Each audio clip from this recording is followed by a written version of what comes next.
ভারত কিংবা বাংলাদেশের মানুষের বিনোদনের জন্য বিখ্যাত থাইল্যান্ডের পাতায়া। সম্প্রতি বেশ কিছু ভারতীয়রা সেখানে হেনস্থার শিকার হয়েছেন নারী যৌনকর্মীদের হাতে। এবার এক ভারতীয়কে পেটালেন সেখানকার নারীরা। যৌন সেবার জন্য অর্থ দিতে অস্বীকৃতি জানানোর অভিযোগে এক ভারতীয় যুবককে মারধর করছে একদল নারী।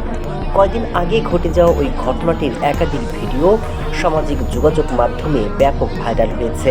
একটি ভিডিওতে দেখা যায় রাজ নামে 52 বছর বয়সী এক ভারতীয় নাগরিকের কাছ থেকে 3 জন ট্রান্স নারী টাকা দাবি করছিলেন, তবে টাকা দিতে অস্বীকৃতি জানান এবং গাড়িতে করে ঘটনাস্থল থেকে চলে যাওয়ার চেষ্টাও করেন।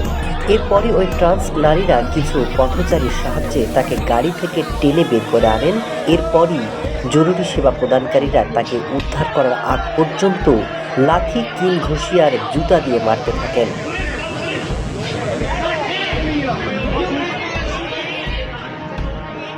থাই পুলিশ জানিয়েছে, তিনি সম্পূর্ণ সুস্থ হয়ে উঠলে তাকে আনুষ্ঠানিক অভিযোগ দায়ের করতে বলা হবে এবং থাই আইন অনুসারে বিস্তারিত তদন্ত করা হবে।